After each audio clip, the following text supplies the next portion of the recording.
What's going on, everybody, and welcome to another edition of the Man Up Real Talk podcast. I am your host with the most, Mr. Mike Wiley, saying greetings and salutations to all of you, our faithful followers and listeners. Look, y'all already know all the likes, click, shares, downloads, and whatever it is that you do to support this podcast. You know, we really appreciate it and we don't take it for granted at all. We appreciate y'all when y'all do that stuff. Listen, official first time joining, I want to say welcome. Thank you. Famous words of Jay-Z, you could have been anywhere else in the world, but you're here with me. And I appreciate that. You know, so we appreciate you coming through and hanging out with us. Those y'all that's coming back for another helping, another heaping, another serving, if you will. We say welcome back. What are you drinking? We ain't even in the conversation yet, and you already sipping. My God. Woo! Listen, we appreciate y'all coming back for another episode of the Man of Real Talk podcast for the people. Joining me, as you can see, is Miss Phyllis, aka Miss Unbothered, aka the last of a dime breed. What's going on? Hello. And also, as always, Mr. Philip Hines, aka Mr. Classic, aka OG Triple Triple OG. Relax, man. Definitely and always. Stop all that. Definitely and always in the building. Yeah. Get that out. Nobody chews a toothpick like you do. Right, nobody. Can't nobody chew a toothpick like OG Triple OG. How y'all doing? Doing good. Elena, what is going on, my darling? God bless you. Appreciate you hanging out with us on tonight. I miss y'all. Yes. You ain't miss us, nigga. You was away doing family stuff. Oh, yeah. How dare you? Who has time for that? How dare you do family things? How dare I be a responsible adult, huh? I know, a responsible adult doing family stuff. I mean, what trend are you trying to start, sir? I think it's very disrespectful to the black man. I know. You are doing family-oriented things. That's mad disrespectful. Not representing the black talking man about well at all. I'm doing family stuff. The nerve. Nah, little girl birthday, man. So we had to celebrate at a basketball game, man, and she had a good game. So yeah. I'm sitting up here talking about something. Yeah, Mike. Man, I ain't gonna be able to come through because the little girl got her game and the little girl.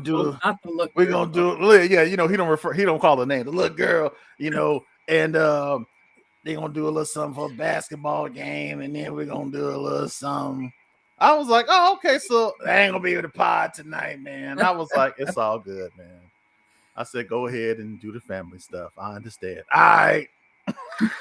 You know what? Hey.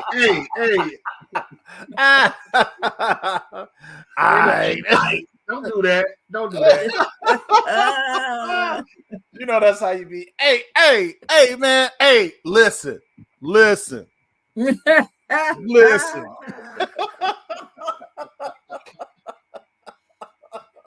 He like, yeah, that's me. Oh man, you already know how it goes. Big E in the building. What's going on, Eric? Hey, Eric, what's good, man? Appreciate you, man. Another ally in the building. We appreciate Eric helping us to navigate the world of the LGBTQ community. We appreciate Eric. He gives us insight that we would not otherwise have. And we thank Eric for that. Listen, I need y'all to do something for me real quick, if you don't mind.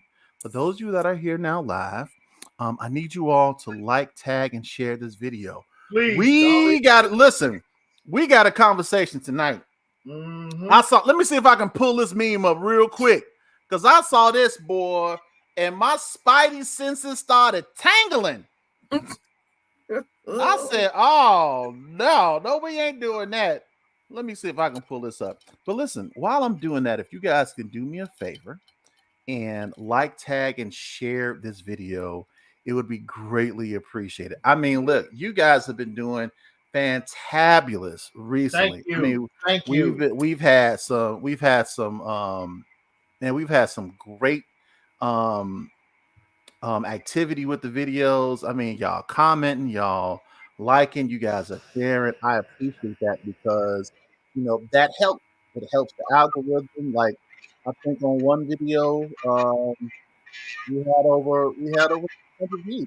I mean, and that was that may not be a lot to some people, but I appreciate that. You know what I I'm do saying? too. Thank you. Um, so please, please, please, please, please, keep doing that for me, and I would greatly and always appreciate you guys for what you do and how you support us. And it don't cost a thing.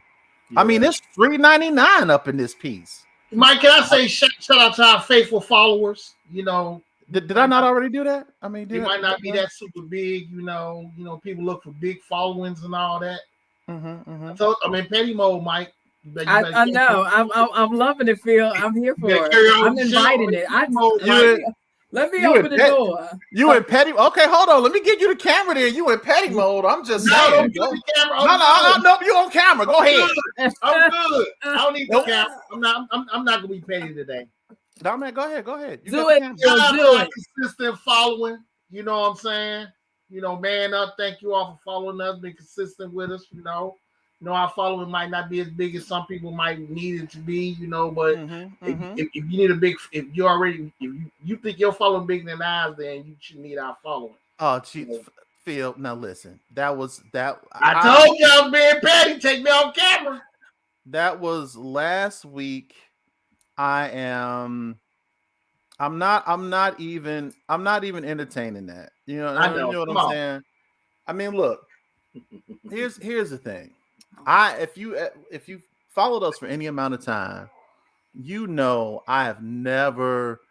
You don't hear me telling us, yeah, we got this huge following, and we got thousands of people that watch the video, and there's so many people that follow us.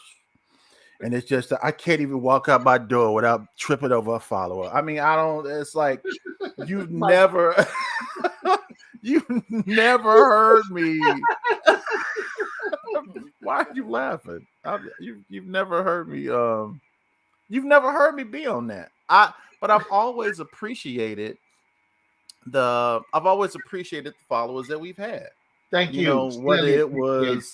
Whether it was one follower or 10, I've always appreciated them, and we have had a small but devoted following since the inception of this podcast. And that was from feedback. That was from us, from our early audio days to to us doing the video and stuff now. You know what I'm saying? I've never talked about, oh yeah, we got this huge following. But the one thing I'll never do is belittle what we're doing. I'm not going to sit up there just because we may not have a large following and make it seem like, what I do is not as important as what somebody that may do with 100,000 or 200,000 followers. Because here's the thing. You can buy followers. You really can. You can buy followers. You can buy subscribers on you. You can buy subscribers. You know what I'm saying? You can buy that stuff, and it's just that's just not my mode. That's not why I do what we do. A lot of times, and I've talked about this on more than one occasion, but I do this to bring attention to whatever the subject matter may be, and whether it's funny subject matter or serious subject matter. We've talked about everything on this show from politics to marriage, everything. Yep. And we, just recently we've started kind of talking about more things that we kind of steered away from because it was like, well, I don't want to offend anybody, but I learned that, you know what, everybody's offended by something. Exactly. Everybody. And, and with the addition of Phyllis, I think she brings, a different layer and a different level to it. And so look, the thing last week with the guests, we had I'm just gonna put it out there. She ain't watching no way. We had a guest that was scheduled to come on last week, and I had been in communication with this guest and everything, and we had talked about it and stuff like that. I went through the process, and y'all know me. If I'm gonna do something, I'm gonna do it right. I made like some production type stuff, like, or some not production, but promotional. I made some promotional posts and stuff like that. And I was putting it out there and was in communication with her. Pretty much. Oh God, really? This is jazz, good girl. I know. This is jazz. I had been and I was in communication with this, with her, and because I want her to come on and so she can talk about her organization, promote her event that she had coming up, and went through all of this stuff. And do you know, about 45 minutes before the show started, her liaison called me and said, "Mike, just take all the promotional stuff down because she's not coming on." I thought something had happened, and I'm all concerned. And I'm like, "Well, what happened?" And she was like, "Well, after she thought about it, she said she didn't want to come on the show because your following wasn't big enough for her." And I said, "Oh." And she was like, "I didn't want to tell you because I didn't want to hurt your feelings or anything like that." I said, That's not gonna hurt my feelings. I mean, I'm kind of beyond that, you know what I'm saying? But she didn't want to come on the show because our following wasn't big enough. And the thing is, like, the way networking work is that whether I know 4 people, 40 people, or 40,000 people, it's people you don't know. Mm-hmm. It's people who don't know who you are. And everybody may not vibe with what you're doing, but some of the people that I may, broadcast to may look at you and be like, "Oh, she was on Mike's show. Let me holler at her and be like, yeah. Let me, see what she's talking about." That's what networking is. Yes, You never know who knows who knows who. You know what I'm saying? That old saying is like, "Yeah, I know somebody that knows somebody." And that's what it is. But she canceled last minute and said, "I don't want to come on because his following is too small." And it's cool. And I'm not gonna say I didn't feel a certain way, because I was gonna put her on blast last week, but I didn't do it. And I'm not gonna say her name. She know who she is. And I just want to say on live, you was petty for that. And I don't have any ill feelings towards you, and I don't wish you any wrong or anything. And I hope you have all the success in the world. But you was real petty for that. Mm-hmm. And I just pray that somebody don't do you the same way when it comes to you trying to network with somebody. They tell you, "I'm sorry, but your following is too small. I don't want to be bothered with you." But that's what it was. And so, but here's the cool thing. The episode went on. It was still a great episode. It was a great episode last Friday. And I was fine. You and Phyllis got down last Friday. It was a great episode. That's what we do. So, we improvise. You understand what I'm saying? We've been doing it for years, so it's all good. But look, anyway, that was last week. This is this week. Let me show y'all this here. Because I saw this thing, and what bugged me was that a pastor posted it. I just want y'all to look at this real quick. Just look at it. Go ahead, take it in. Drink it all up. Okay. Let's go ahead and drink. Matter of fact, while you sipping yours, hold on, because yeah. Just look at it.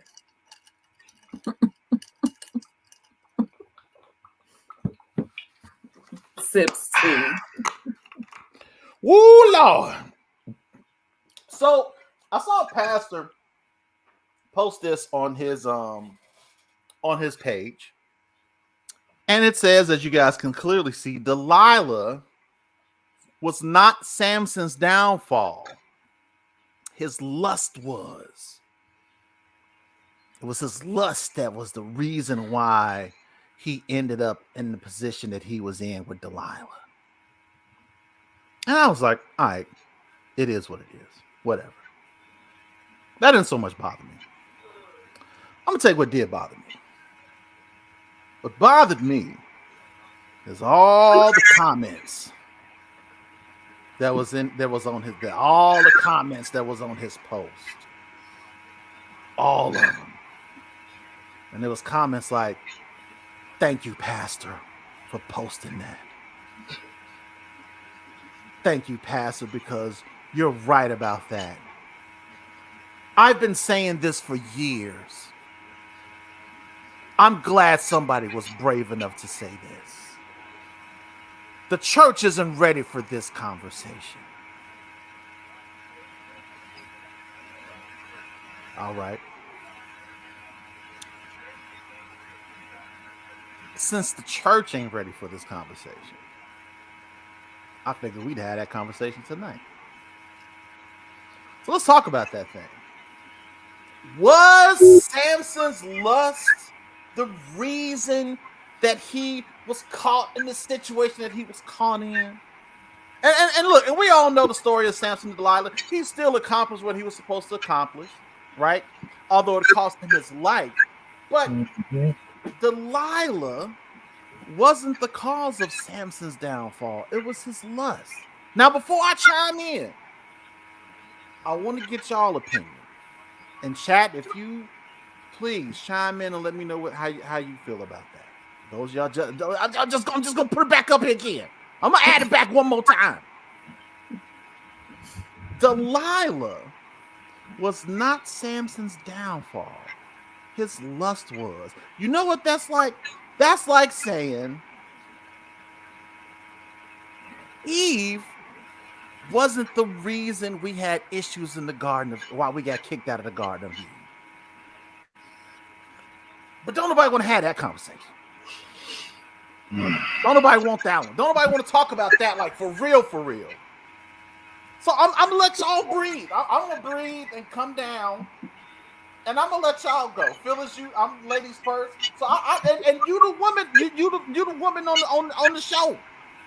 So I want to hear your opinion. And was Samson's lust, was it the reason that he ended up getting, that he ended up messing up or I don't know. What are you? Am I crazy for thinking, I don't know. Well, I don't have a lot to say about the subject. Yes, because this subject actually triggers me because this is the last time I was actually in a church. They were preaching. Well, no, it was a Bible study, and they were teaching on Samson and Delilah. And the co-pastor who was teaching basically said, like in the scripture, it says that Samson had his head on Delilah's lap. This particular preacher said he was performing oral sex on Delilah. I don't know why people. Yeah, I don't know why people. Yeah, wait a minute, yeah. What? Yeah. Like I don't know why people want to pervert the Bible, but that is the main reason why I left the church. One of the reasons why, because how people are always preaching / teaching their opinions, how they interpret the Bible, whatever the case may be. This is what I got from reading the Bible. This particular event in the Bible. Samson was just like any other human being who is being nagged by somebody.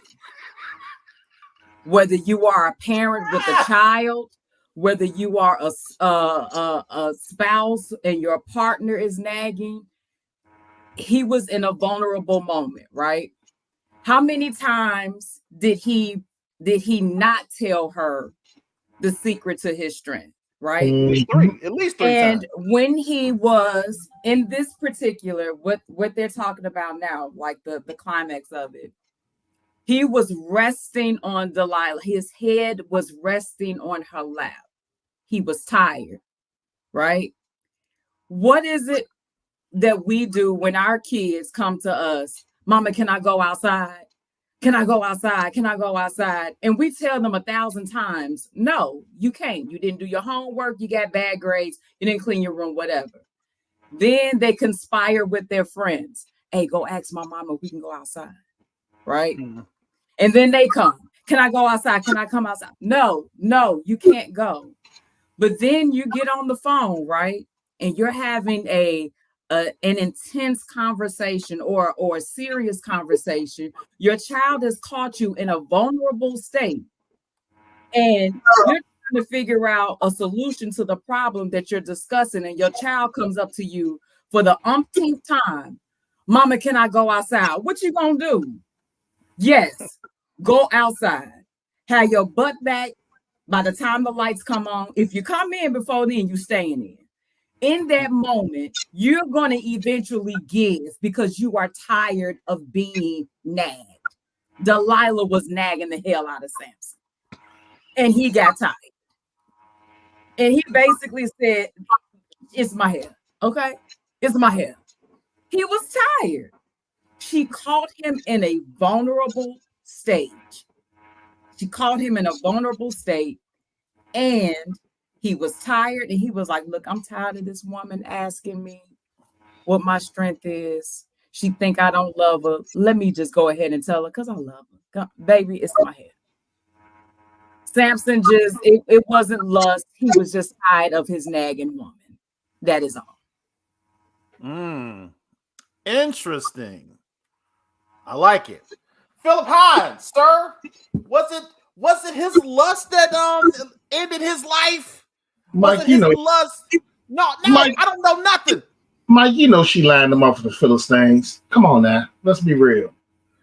Let's be real. She lined them up. The whole field. Philistines. Tell about them Philistines, sir. Philistines, however they go, she lined them up for them.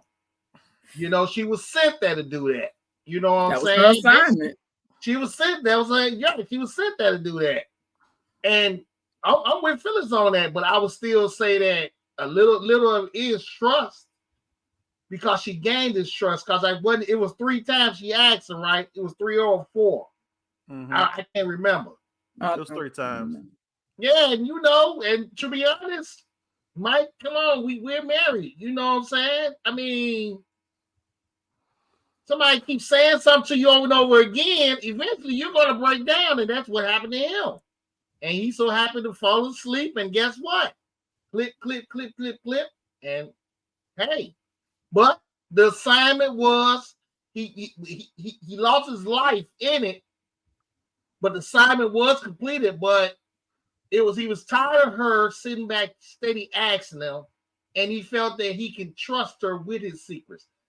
Being a human, I mean, come on now. I mean, I trust Jackie know more about things that I wouldn't tell nobody, including my family members. Why? Because I trust her. That's my wife. You understand what I'm saying? So sometimes you got to be careful when he got lined up. Simple as that, man. I mean, that's simple like that. That was her job. That was her job. She was sent there to do that. Right. Come on, Mike. Come on. He's about to play devil's advocate, Phil. I don't want him to play devil. I want to hear his honest opinion. Don't play devil advocate right now, Mike. You can play it after you give me your honest opinion. Then you play devil advocate. All right. Okay. First of all, what up to Kenyon? Appreciate you, bro, for tuning in. I see Eddie in the chat. What's going on, Eddie? Kenya, brother Eddie, what's going on? Appreciate you. All right. Okay, my honest opinion. Yeah. My honest opinion is that we it's kind of like what we've been. It's kind of almost like what we were talking about last week, Phyllis. How people just don't want to take accountability for stuff that they do. Right. Mm-hmm. And when I saw that I was kind of triggered by that as well, because it's like when I see stuff like that and when I see people co-sign on things like that, what you're basically saying is that you're taking Delilah's accountability out of the situation. Folks need to understand that Delilah was literally approached by 5 of the Philistine rulers or leaders.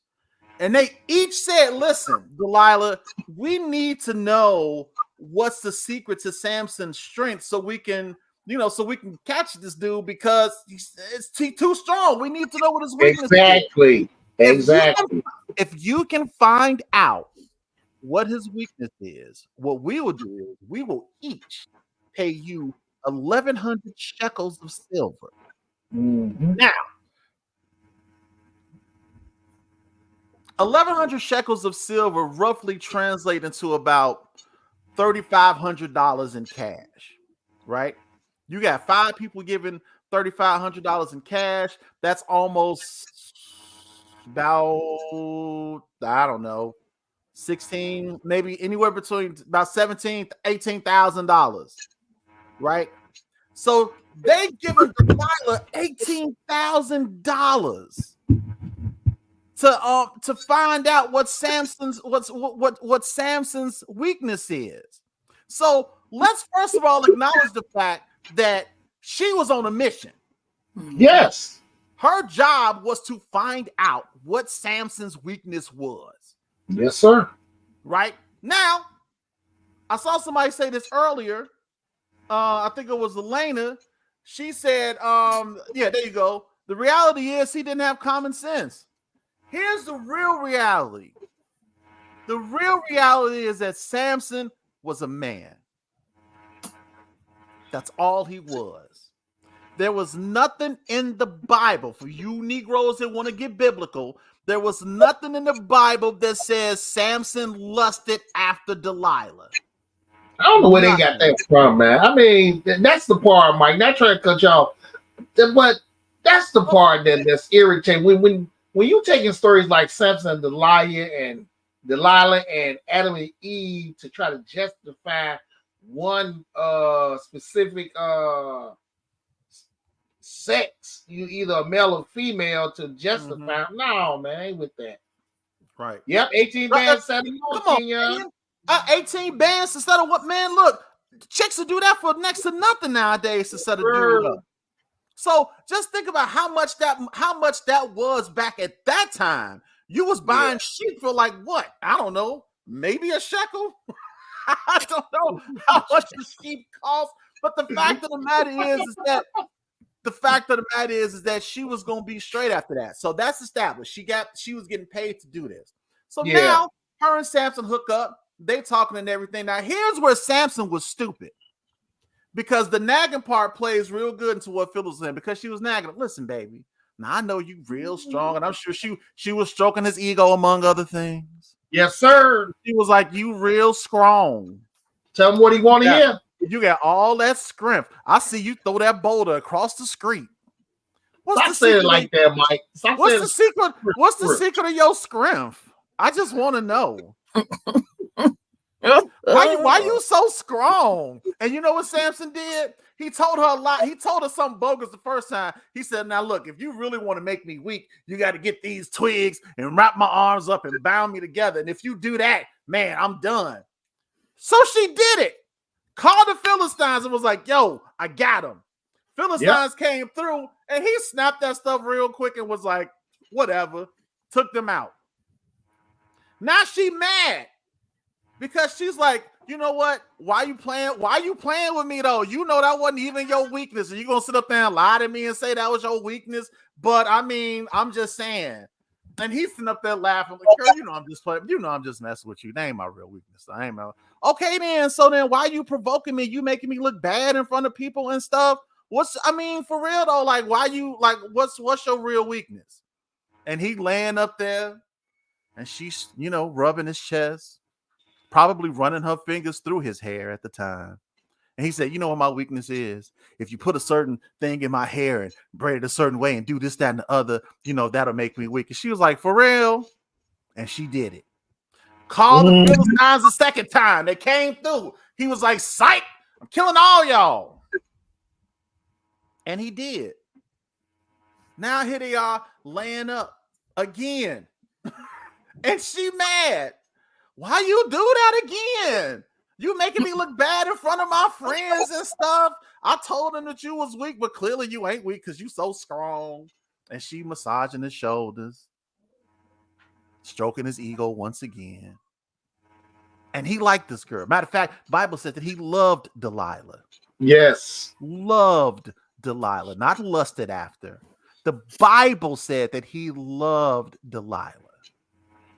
And she asked him again, look, don't make me look bad. Why are you doing that? Why are you making me look bad in front of my friends? And he told her some other bogus thing. 3 times in a row, he told her something. And you know what they did? Philistines came through the 3rd time, wiped them out.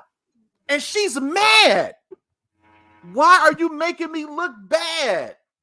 Why are you doing this? And I'm almost certain she flipped the "you don't love me" factor on him. Yeah, probably did. Because he loved her. What, you don't trust me? But because he loved this woman. And I'm sure she said, "You don't trust me" or something. And you know what he did? He trusted her. Bump it. This my hair. And he said, "All right, look, girl, you know I just been messing around with you. You know what my real weakness is that, you know, my strength is in my hair. And if you was to cut my hair, then yeah, I would lose all my strength." Now, you got to also understand that Samson was prideful.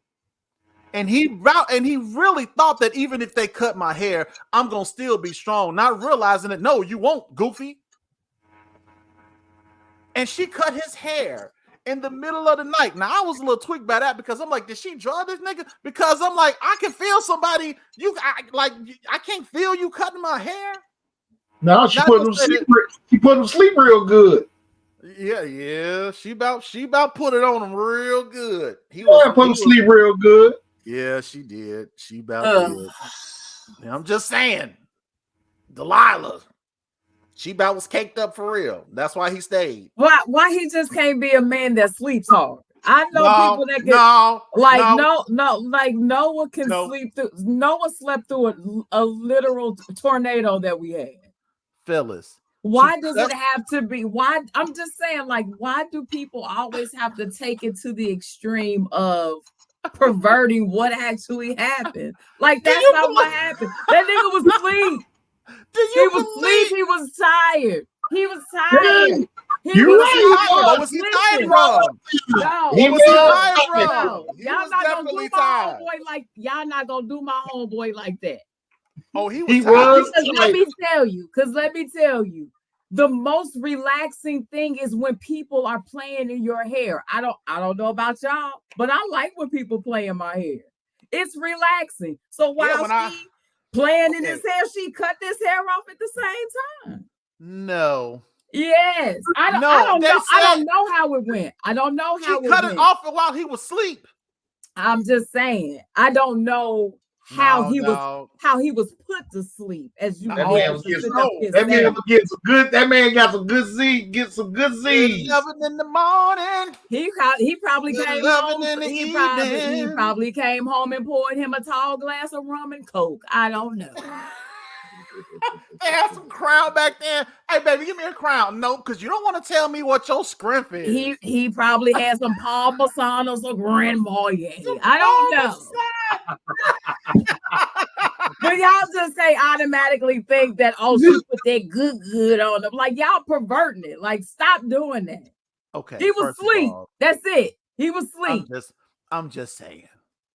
Some things. I got you, Samson. Rest up. Some things can be assumed. We just joking. We don't know what she did. He may have been high off of some wine.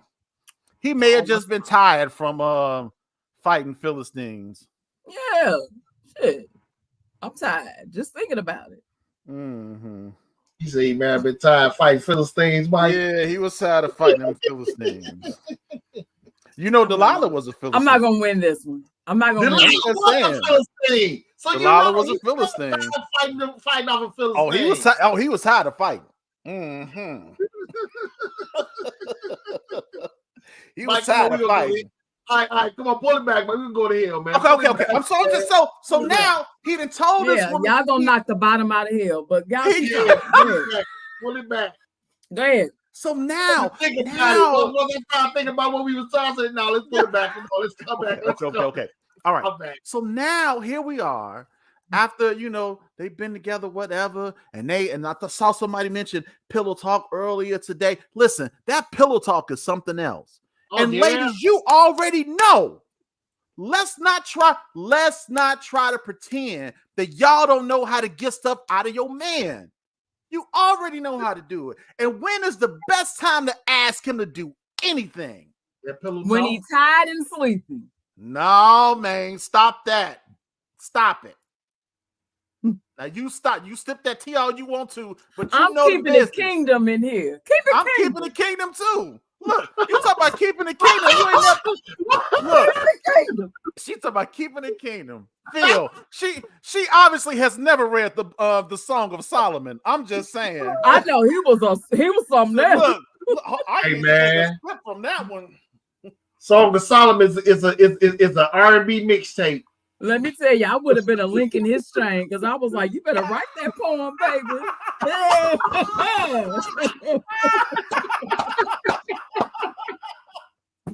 What?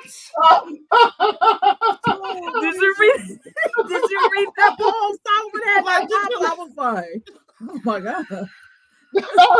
My breast look like what? Oh my God. Back to Samson, my bad. But back to Samson. So what's the best way? Y'all are women. Y'all already know the best way to get your man to do anything. And she about got him and was like, I'm just saying though, what's your real weakness? And Samson, in his moment where he trusted this woman who he loved, told her what his weakness was. And as a result of that, it got him captured. And Samson was so stupid, he was like, I'll just shake myself and be strong again. No, dog, you can't. You can't do it. Your hair's gone, fam. That's where your strength was. She plagued you. She plagued you. And it wasn't because, and let me say this, it was not because his lust, it was because he trusted a woman more than he trusted God. That's what it really came down to.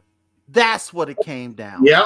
That's what it really came to. It had nothing to do with his lust. It had everything to do with him trusting her more than he trusted God. Because the whole thing was to not tell nobody, goofy. But see, but I will say this. If he was guilty of anything, again, it was not trusting God, and then he was just guilty of being a man. Yep. Do you know how many times that we've sat up there and and especially if it's a woman that you love, you trust her. She hasn't given you any reason to believe that you can't trust her with whatever it is that's on your mind or whatever it is you got to tell her. Yeah, you're gonna sit up there and tell her that stuff. And your expectation is that she's not gonna betray you. Yep. That was the thing. Samson was a prideful man who loved a woman and trusted her more than he trusted the directions of God. That's what Samson's downfall was. It had nothing to do with his lust, but it had everything to do with him not trusting God. But I just wanted to bring out the fact that we got to stop creating these narratives where y'all women folks is getting off the hook for this stuff. We got to stop it. I will forever say, and people look at me like I'm crazy. I'm like, when we talk about Adam and Eve, I was like, why do you all not put the fault on Eve? Everybody say it was Adam's fault. No, it was not. It wasn't. And I challenge anybody in the chat and anybody live to tell me different. It was not Adam's fault. You know what Adam's fault was? He trusted a woman more than he trusted God. That's what Adam's fault was. The same thing with Samson. He trusted Eve more than he trusted God.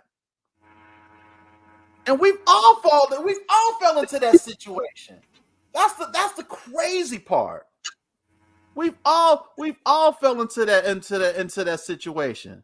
What Eddie said, I don't remember the exact verse, but I'm sure the Bible warns, do not even be around evil Delilah. Do not even be around evil. Delilah was affiliated with the enemy and paid the price. I just get triggered. That was her job, brother Eddie. That was her job.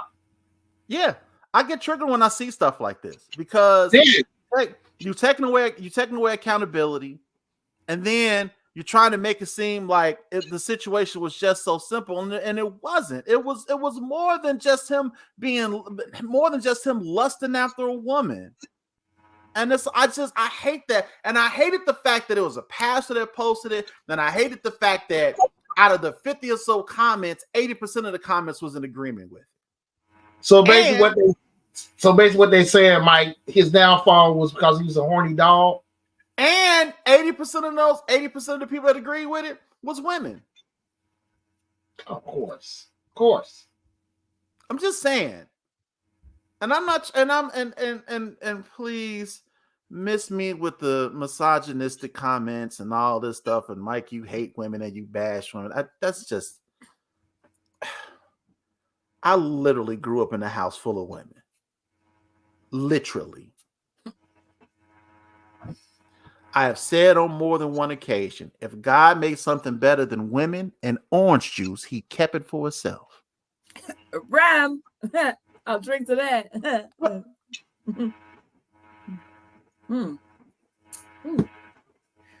Sorry.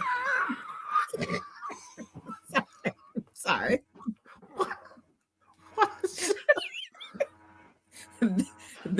I didn't mix the orange juice up real good. That bottom part, yeah, to get you.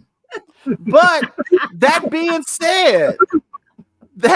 said, ladies, you all have when you talk about advocacy, y'all have a lot of stuff on y'all side. And there are a lot of instances where the accountability that should be there is not there. And y'all put it on the dude, and it's just like I will never shy away from the stuff that we fall short of, fellas, and you know that. Phil, we've had that conversation. Like, nah, we don't do well with that, or we got. That's why I don't understand the inboxes, because it's like we talked about, bro. It's crazy. Here's the thing that I feel like people like common sense isn't common, right? But what people don't understand is that, well, from my understanding, I feel that Eve was at fault, and that, you know, there's consequences to your actions. I don't know the Bible verse, but in there, God says that your sorrows will be great. That is why we have menstrual cycles. That is why we have that is why we have painful labors. It's like we are paying, we are suffering, we are dealing with the consequences of the action of Eve. Now, for those individuals that don't want to receive it, don't receive it. We're not responsible for what you don't receive, but we are responsible for what we put out there. And just like how we're putting this information out here, that pastor that posted that meme is going to be responsible, is going to have blood on his hands for all the people that he is misleading. He is leading in the wrong direction by teaching, posting, preaching false doctrine. That's all I got to say. I'll drink to that because I said that. I said that. And thank you for saying that, Phyllis. Thank you so much for saying that. We thank you. You don't know how bad that we needed you to say that. But Mike, I just don't get why we're going down to using stories from out the Bible to justify things now. That can, man. Look, man, that's a whole nother. That's the series. That's the part that gets me about the whole thing. Why are we doing this to try to justify one sex against the other? It's not. It's not even. People use it. I'm sorry. No. I don't think that people are using the Bible just to put, you know, male against female. People cherry pick the Bible for everything in which they feel like it's going to be beneficial for them. That is true. So it can be something in regards to finances. You know, pastors always talking about pay your tithes. Okay, but that's all the Bible tells me to pay. It doesn't tell me to pay for the pastor's love offering, the building fund, the education fund, the parking lot fund, and the ramen noodle fund. It don't say that. It tells me to pay my tithes. It tells me to pay my tithes. Your offerings is exactly that. What you can afford to offer to give. Now, I'm not saying don't bless the man or woman of God. However, We got to understand that people are going to use the Bible. They're going to cherry pick it for whatever situation they are in to justify their actions so that they can appear to be godly, knowing that they are doing ungodly things. I mean, listen, Yeah, if we're going to, yeah. if we're going to be honest, and I'm sure I'm going to get Mike, why you always down in the church on this one. That there's always been instances where people have used the Bible for their narrative. Always. So if you have a preacher that's going to like and we know this because how many times have we been in the service and on Mother's Day they talking about the virtuous woman, right? We talk about that, and then they talk about Adam. When they talk about Adam and Eve, they talk about how how man was created, but Eve was made, and how and why that makes her different, and why that makes her special, and all this stuff, and all of that's great. I understand, but the Bible has been weaponized by many a people for years. It's always been used that way. From pastors coming over the pulpit talking about members, throwing shade at members in a way, and using the Bible to try to back up what they want to say. It's always been that way. So it depends, and I hate it, but it's been that way. You look at, and I'm not just saying this because Eric is here, but you look at how the church is so fiercely against the gay community. Man. I mean, it's like I understand you preaching to. I understand you presenting the Bible to a person, but when you take the Bible to beat that person over the head with it and tell them how they're wrong and tell them how they're going to hell and all these other things, and then turn right around and celebrate a pastor that's been sleeping with that had about 3 or 4 affairs, and you still keep this dude in front of everybody. Do we really have to? Do I need to go there? You fight against the gay community tooth and nail, but you got a hole up in the pulpit. Yep. You got a dude that does slept with half the choir, leading the choir, directing the choir. But you want down somebody's lifestyle. But because somebody's living a life, and I get it. I understand what the Bible says about homosexuality. I understand that. And if you want to, and we want to try to promote change, but here's what I'm not going to do.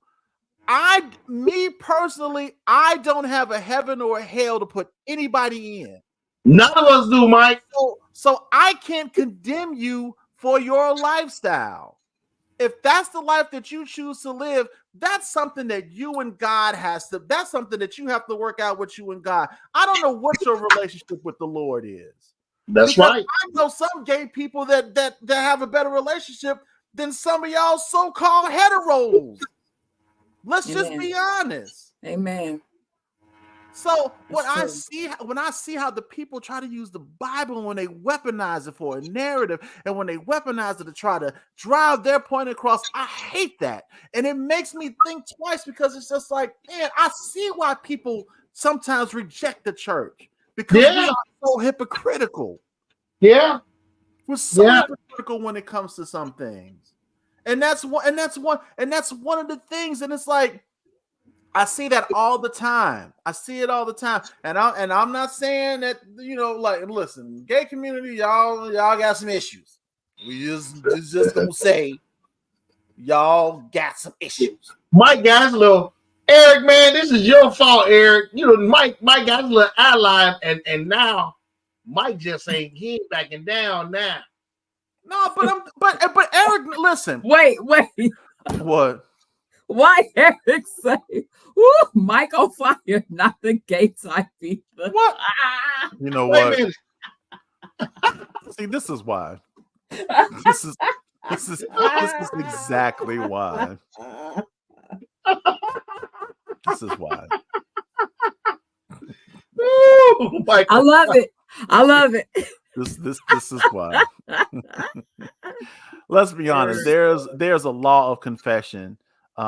Say what has to be said, but others use it to manipulate, and that's what. Thank you. Stop using the Bible as your spell book. Stop using the Bible as your own personal weapon. Yeah. Stop it. If you're going to preach the Bible, preach the Bible. And this is what irritates me about people when they talk about Adam and Eve, because see, only they cherry pick what they want. Not to cut you off, Michael, but not only that, people use their titles as weapons. Yeah.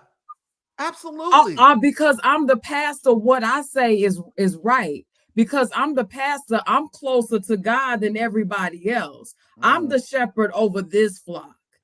God gave me authority over you. You a lie. That's a lie from the pit of hell. Where you going? No. I mean, I don't know. Like, one of the things that, and this might be a little off subject, but I used to be the advisor for the LU Pride at the university where I used to work at. Okay. And after one of the events that I had, one of the kids came up to me and was like, "Does God hate gays?" And I was like, God doesn't hate anything other than sin. Right. He doesn't hate, God hates sin. He doesn't hate the person committing the sin. He hates sin. And the problem that we have with today, especially people, period, we have an issue, we have a problem where we put a greater or lesser value on things, even sin. People think that there's big sin and little sin. There's big sin and there's little sin. If you're gay, that's the ultimate sin. Right. But sin is, you can't be gay. Across the board. Listen, let me tell you something. God doesn't have it aligned like, well, this is the top sin. Right. And this is the... No, sin is sin. Whether you are gay, and I'm going to put it out there myself. I had 2 kids out of wedlock by 2 different men. It does not matter that they were 11 years apart. It doesn't matter by the fact that I thought that I was going to be with these individuals for the rest of my life. The fact is, I had 2 kids outside of wedlock. Does God love me more than he loves? The nerve of Phyllis, Mike. The absolute audacity. She's going to bust hell wide. But see, people will look with at a that. gasoline brassiere on. I'm going to knock the bottom out. I'm going to create another realm of hell because of who I am. You know what I'm saying? But people do that. They would look at me and be like, oh, well, she just had a baby out of wedlock. Oh my God, he gay. Oh my God, that's an abomination to God. Yeah. Sin is sin to God. It don't matter. It don't matter. And that's one of the things that I had to tell the kids, like, my sin is equivalent to yours. It's different, but it's equivalent to yours. It's the same thing. And somehow, some way, we have created this narrative like my sin isn't like yours. Exactly. Yeah. I killed 2 people, but they deserved it. That's just like the term, Mike. This is like the term. Oh, they go to church, but they not really saved. Yeah, I mean, but it's you. The consistency has to be across the board. Mm-hmm. You can't sit up there and say God hates homosexuals while you celebrate, like I said, while you're celebrating a pastor who is committing the same thing. Yeah. You know, he just ain't hoeing around with men, he's just hoeing around with women. Now, some will be hoeing around with men too. Some of them on the DL, and these pastors, they every Sunday, they still get up there and they still preach and they still talk about God and this, that, and the other, and they still point fingers at the gay community and say how you wrong. They all because they want to try to use the Bible for their narrative. And I'm so done with it. I'm just done with it. You know, you want to talk about the Bible. Somebody need to tell me how come I got to pay you $15,000 to come and preach at my church. Yeah. Why? You not gonna show up unless you get at least $10,000 to sing a song. I'm right. I got to pay you $10,000 to tell me what thus saith the Lord. Mm-hmm. They got the Bible at the dollar store. But you It's know like what, Mike? I can know what the But Lord but say but for $1. but you know what, Mike? That's when you have to put the work in. That's when you have to get that relationship with God on your own. You don't follow man, you follow God. And you have to get into your read your Bible. You have to learn to understand the Bible on for yourself. Because that is the truth. Really, you're really getting it with from that pastor's point of view. And true. maybe you might get a scripture, they might say a scripture, and you might not get that same meaning from it. Right. So you have to understand that we all human. See, sometimes and I don't want to say it like this. Go ahead. Sometimes Wait, look, Eric. Ain't nobody listening to us. We got a small following. yeah, anybody listen with you, Eric? Anybody listen with you right now? He said we got to be careful because YouTube and Facebook will take us down. No, they ain't gonna take us down because of this. Ain't nobody watching. No, but even if they was watching, it ain't because like Facebook and YouTube don't take you down because of religion. You know how many people are on YouTube talking about God don't exist? Yeah. I mean, seriously, they ain't gonna take us down because of this. I appreciate the concern, but they ain't gonna take us down because of it. But you know, sometimes you get some church folks that they want to walk through life in where they don't want to be in reality of things. You know what I'm saying? Like, you know, we understand that's a human realm and that's spiritual realm. But it's some folks that only want to live in the spiritual realm while they're in the human realm. And it don't work like that. So they refuse. They had these tunnel visions on where they refuse to see the world for what it is. So everything is going to be high and mighty to them. So you come across somebody like Phyllis that got 2 kids out of wedlock. Come on now. Let's be real.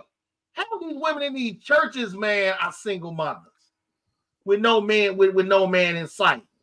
Half of these men, these musicians and all this, be having 4, 5, 6,000 kids and not one wife or one girlfriend in sight. So you can't judge nobody because you go to church. You're just like that next person. Only difference is you get up every Sunday and go to church. So that still don't make you no better because just like she's a single mother or he's a single father, guess what? You're a single mother, single father. The only difference is you get up every Sunday and go and sit in the pulpit. You get what I'm saying? Hello? Look, I get what you're saying. All I'm saying is that I heard a preacher one time say, "Don't go to hell by way of the church." Amen. You know, and you sitting in there and see the thing is we have to. The thing is that we have to be careful with the level of self-righteousness that some of us have. Thank you. You can't get so hot, heavily bound that you know really good. We have to be careful with that because, you know, you still have some people that look at folks and because they dress a certain way or because they speak a certain way, that they're not saved, right? And all of these things and you have there is this level of there's this fake measurement of salvation that's been in the church forever. This image that people gauge folks by. And it's such a bogus thing. And it's like you don't understand that you do more hurt than harm because one of the biggest issues that I have, and one of the struggles that I had when I was coming up in church is that when I would want to talk to people about some of the things that I was thinking or going through or whatever, you know, people would always tell you, well, this is what I was. And then they'll say, but look at what God has done for me and look at where I am today. But they'll never want to talk to you about the journey that got them there. The middle part. They don't want to talk to you about the middle part. And it's like, okay, get there? Like, but how did you get there though? Like they don't want to talk about that because they don't want you to see that there's a kink in their armor. They don't want you to see. They don't want you to see the dents in the shield. They want to present you with this image, like, yeah, man, look, I'm dope.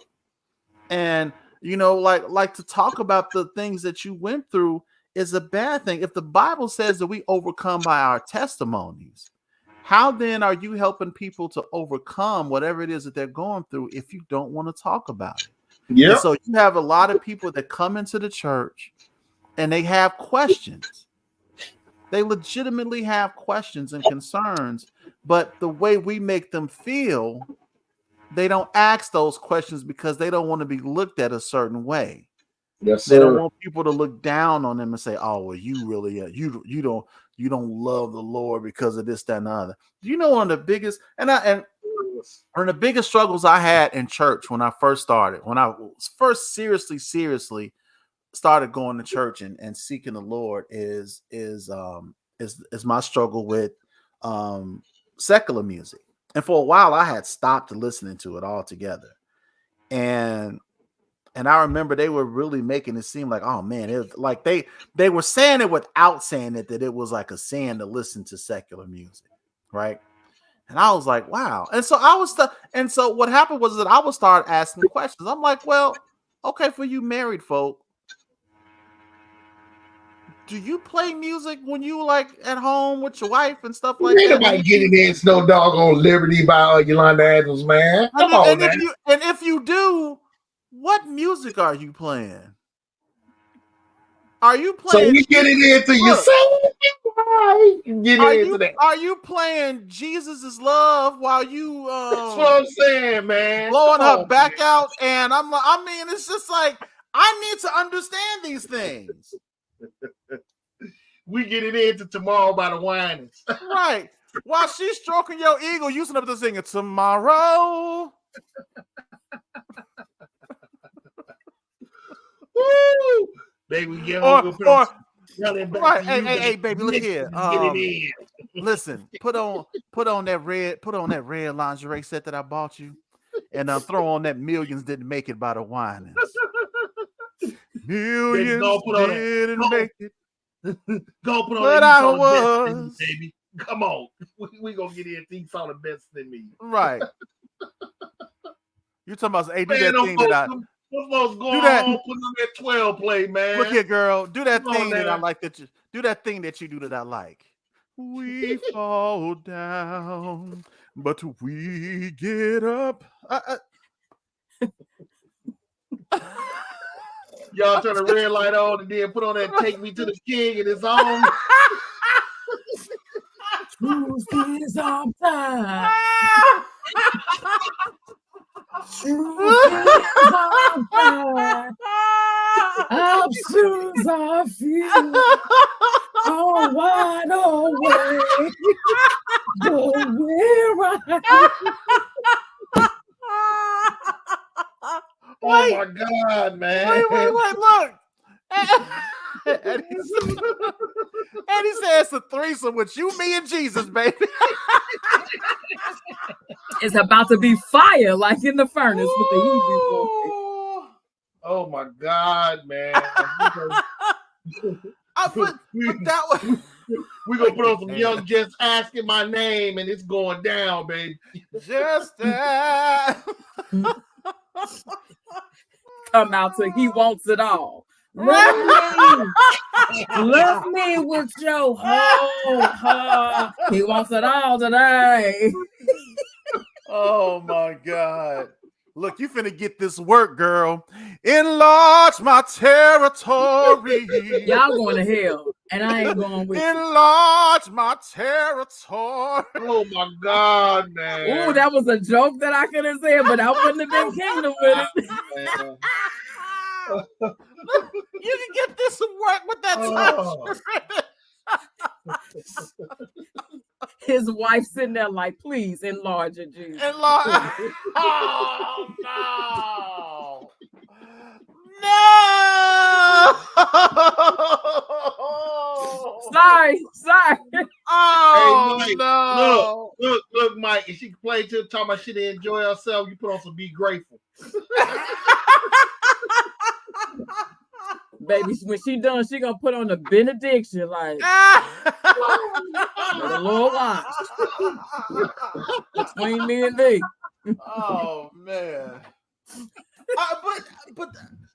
So understand that was one of the questions that I had, and do you know that they looked at me like I was crazy? They looked at me like I was crazy, and I'm just like, it's an honest question. And for a long time after that, I stopped asking questions. I stopped asking questions, and I hated that though. What happened? He said, "When I'm done, Walter Hawkins, thank you, is going to play."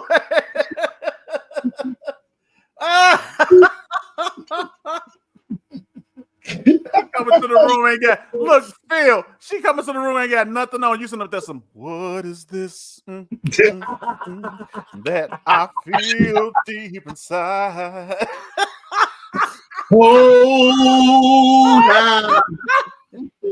Hold my feet. Y'all try that and let me know how it work out for you. Oh Man, my Mike, goodness. you know those folks, man. You know those folks ain't putting no gospel music on to get busy. Married couples, no, man. Go on somewhere, man. They busted out that 112. You already know. It is. They busting out all that. Sorry. What? But you know, in church, you know how it is, Mike. It's about that image. Close the door. So you know that's what it's about. It's about the image, man. And you know, some people that's the thing, trained. But you got some people in church that they have been trained that you got to keep up that image. I mean, I get keeping up an image, right? I understand that. And the thing, and the way somebody explained it to me is that you just don't want to show weakness in the gospel. And it's like, what are you talking about? Weakness in the gospel? It's like, I'm human. Did they explain it to you? No. I would love somebody to tell me what do that mean. And I'm sitting here. I don't understand that. Weakness in the gospel. Basically the way that they were trying to make it seem like is that, listen, we know that we're human, and we know that we may not always get it right all the time, but we don't want to project that, because what it does is it gives people an excuse to not try to do better. And I'm like, I don't think that's true. What they got to do with the? I'm like, I always said that I don't think that's true. I think what it shows is that it helps people understand that, listen, we all, yeah, absolutely, he did. TD Jakes put out a love album for couples. TD Jakes being puffy parties, man. Come on now. He's a money whore. Moving along. Yeah, I mean, so it's when it's painting that it's using the gospel or using the Bible for your narrative. And that's and when you do that, it's dangerous when you do that, because what happens is that when the people come into the knowledge of some things, and really, I believe that's what's been happening these last few years, because when everything was shut down during the pandemic, when people wasn't going to church and everybody was kind of at home and was kind of like, well, man, what am I going to do? You realize then that you couldn't depend on the building per se. You had to maintain your relationship on your. You had to read your own Bible. Had to read your own prayers and stuff. Your own studying, all of that stuff. You had to do that. You know, and eventually the church kind of came back. And that woke a lot. And maybe you ain't to use this term, Mike, but that woke a lot of people up too. What? It And did. that made me realize I really don't need that building. Right. Now I don't agree with that, but a lot of people came to the conclusion is I'm studying my own Bible. I'm praying every day. What do I need to go there for? And not only that, but the Lord was giving people revelation. When we only at one point in time, people were trying to make it seem like if I don't tell you what the Lord say, it ain't Exactly. true. And it's like, no. The Lord talks to me just like he talks to you. It may not be audibly, but if I'm studying and I'm seeking and I'm asking, he's going to direct me just like he does you. The only difference is that you lead a church and I'm just responsible for myself. Mm-hmm. But if you are, and that's why, like, these last few years, just getting that personal relationship with the Lord has been important, because now people are starting to see. People are starting to see that all the stuff that y'all been talking all these years, some of that stuff ain't been right. Yeah. But Mike, if you pay attention, the doctrine is starting to change now. A lot of pastors are starting to change their doctrine. Well, yeah, because now what they're doing is a lot of them are going back and saying, listen, when I looked at this, that, and the other, and the Lord showed me something different. That's how they dressing it up. The Lord showed me something different. And I want to present it to you because this was wrong. This was wrong. And I'm gonna be honest with you. I respect a person more that says, you know what? Hey man, I didn't, this what we've been teaching all this time. It wasn't right. And let me tell you what the Lord showed me. I give you an example. For years, how long were we told to wait on God? Just wait on. Like, what does that mean? Just wait on God. Just wait on him. Mm-hmm. Well, what am I waiting for? Just wait on him. He gonna do it. And you created a whole culture of people that just sat idly by and did nothing and was waiting on God to do everything for them. Yep. And that's the furthest thing from what the Bible teaches. The Bible teaches us is, yes, you have to have faith, but you also have to have work with your faith. Meaning that there is something that you need to do while the Lord is doing what he's going to do. Exactly. There's a part of the equation that we have to make sure that we're working, and just sitting back and not doing nothing ain't going to help you. If you know you need a job and you believe God is going to give you a job, just you got to go out and look for a person. You got to put yourself out there. So you got to put yourself in a position so you can be where the Lord wants you to be to get the job that you've been asking for. You're not going to get a job just sitting there talking about, I'm waiting for the Lord to bring me a job, or for it to pop up on the screen, or whatever the case may be. You got to go out there and get it. If you believe that the Lord can heal you, I believe he can do a total healing. I absolutely do. But I also believe that there's something that you need to do on your end. You need to do better. You need to exercise. You need to change your eating habits. There are things that you can do that can help your healing. That's not you not believing God. That's you doing what you're supposed to do. But we created a culture of folks that just stood idly by and just waited for the Lord. And nothing ever happened. And it wasn't because God didn't do it. It's because we didn't do what we were supposed to do, because we didn't know. We didn't know. And now people are coming into the knowledge of some things. They're coming into the knowledge that, does the Bible speak against homosexuality? Absolutely. But when it's all said and done, we don't know who's getting into heaven. No, man. Because think about it. Mike, you don't know. Hold on, think about this. And I remember one time, and this was a couple of years ago when Kenny was up here. And I remember they were really, really going at him and was telling him about whatever it was, and so he was like, so you telling me that I'm gonna go to hell because I'm doing this, that, and the other? And they was just like, absolutely, like beyond a shadow of a doubt. And that really hurt him. That really bothered him. And I remember talking to him about it. He said, Unc, he was like, he said they just basically condemned me. And he was like, I just don't believe God is petty like that. And I was talking to him, and that bugged me that he felt that way. Because here's the reality of it. Think about this. Person ain't lived a nickel worth of saved all his life. But yet, on his deathbed, what do? They go get those priests and they ask him if he wants to be saved. And they said, if you believe and if you confess the Lord Jesus, you will be saved. Right? That's what they tell him. And so the question was asked, if that person confesses the Lord and do what will he be saved? And you know what I've heard preachers say? Yeah. He will.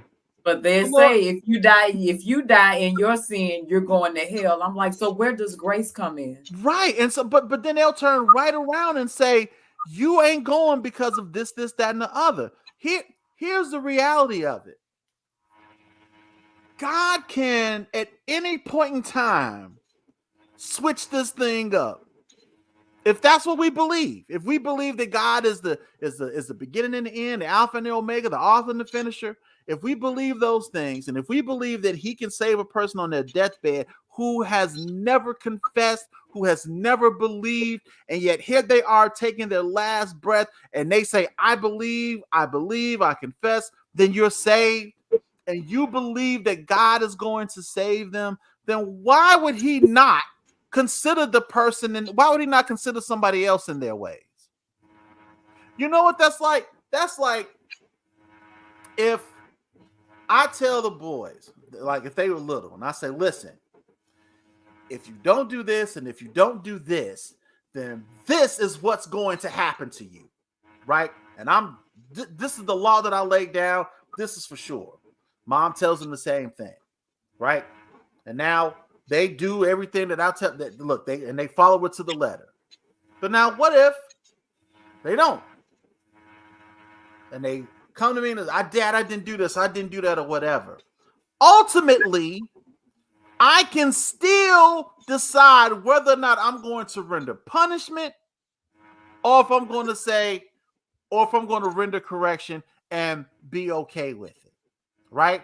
I have that ability to do that thing. God, I believe, is the same way.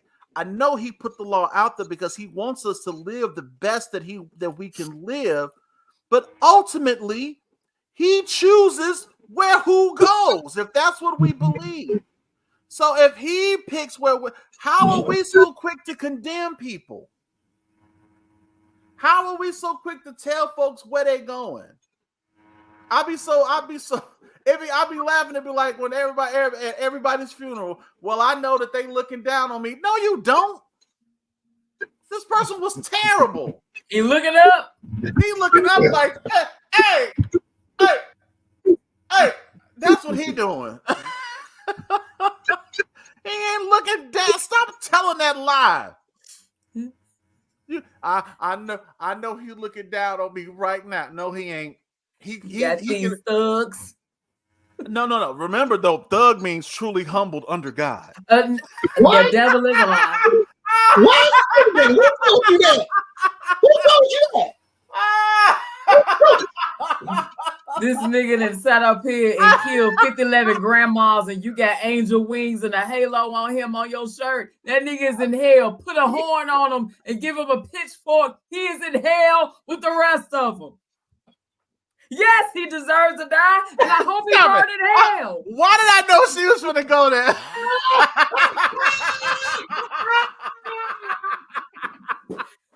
Shout out to Samuel L. Jackson, The Time to Kill. Shout out to Samuel L. Sorry. I'm just saying. Sorry. Let me get you back on track. My bad. Go ahead. We're not saying that anyone deserves to die. Let's just clarify that.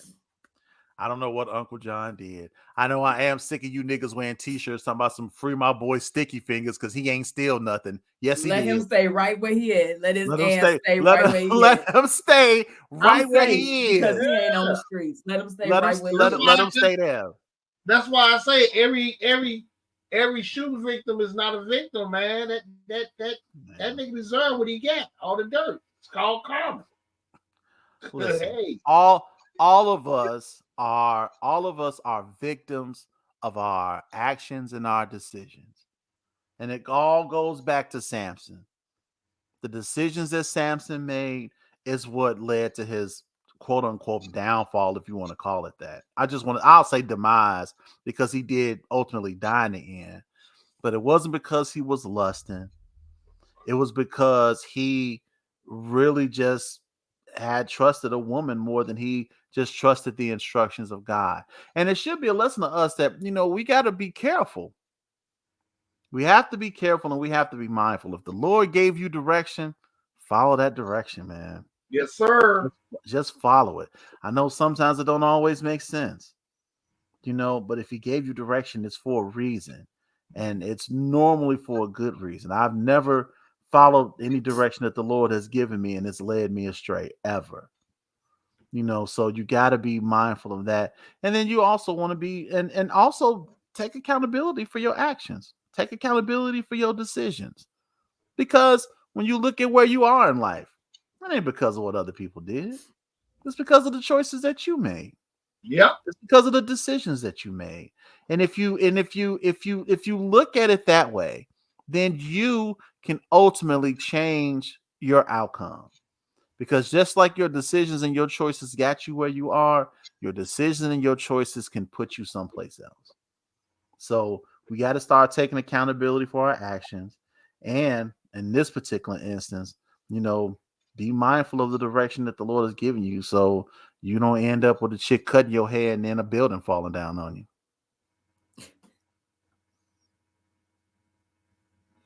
Hey man, put up what Eddie just said, Mike. What? He said he locked up. Pimp means praying. Praying, Praying and manifest peace. peace. It's terrible. These Why is acronyms are he just wait? Why is he singing Akon? Locked up, won't let me out. Oh, crazy. Oh man, it is what it is. Oh well. Hey man, let's do the benediction. I know. I wish I had a virtual offering platter so I can pass it around. I've been building this roof for the last 10 years.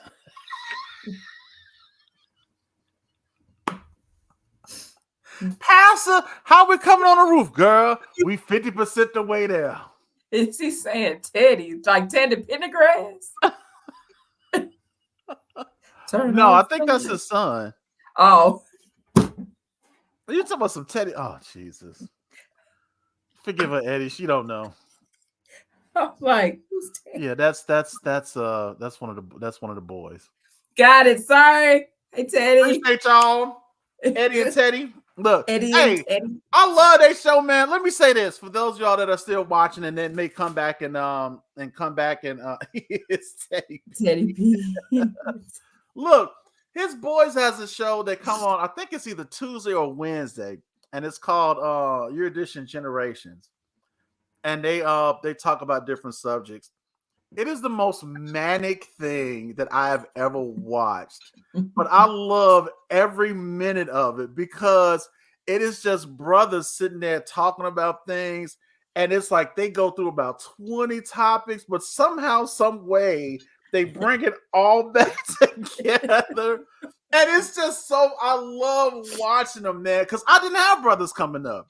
So I just like sitting them. I like listening to them having the conversations, and I love they have just different personalities across the board. One of them reminds me so much of Gabriel. It's crazy, but I love they show. Man, look, if you have young people in your home and you want to suggest a good podcast, like a good video podcast to watch, man, Eddie, please, post the link in Yeah, the drop chat. your link in the comments. Yeah, In the so they can check it out. I love their show. I was like, man, I want to go on that one day and just talk and laugh, because they talk about everything. And the crazy thing is, like, the fact that I can relate to half the stuff that they talk about worries me a little bit, but at the same time, I'm like, it's all right.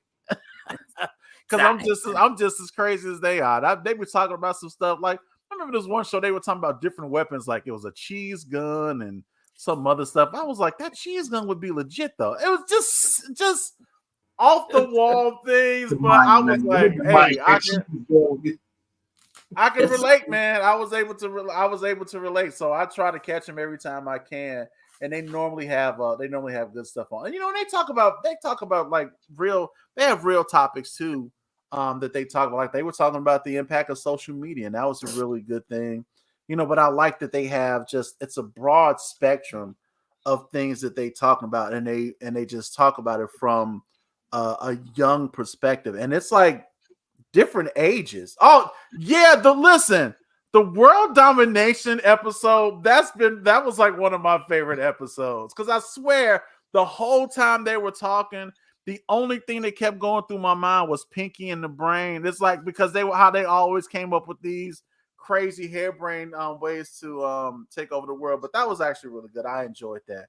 But they know, if they don't know, Eddie, please let them know that that I appreciate them, and I love what they're doing, and I just want to encourage them to keep it up, and don't worry about the likes and the views and all that stuff, dude. Keep going, keep pushing.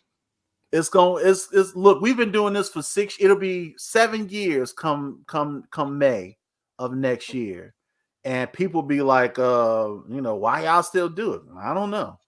I enjoy it.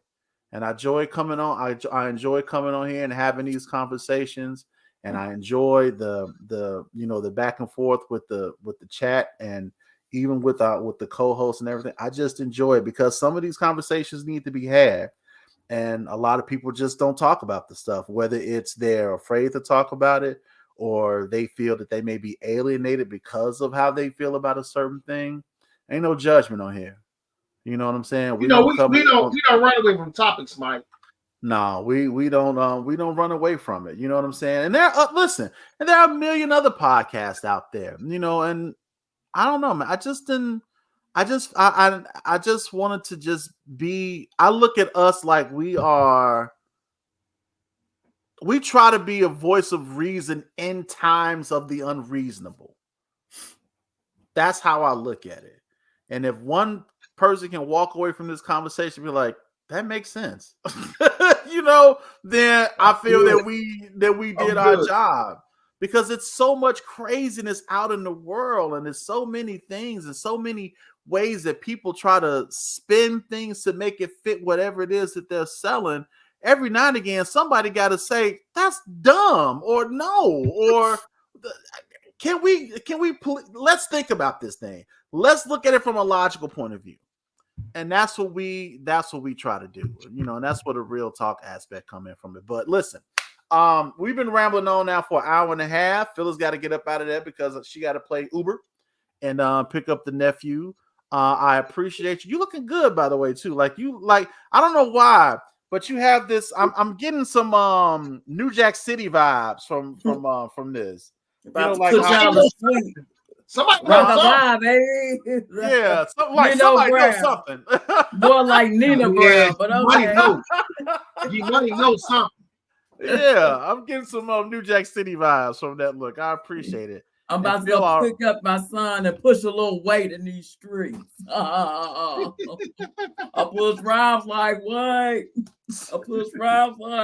Well, it first started back in 1989. I wasn't moving keys. I was barely doing that. Anyway, my musical Tourette's about to kick in. Ain't no one coming up out of them, y'all. Ain't no one coming up. I gotta.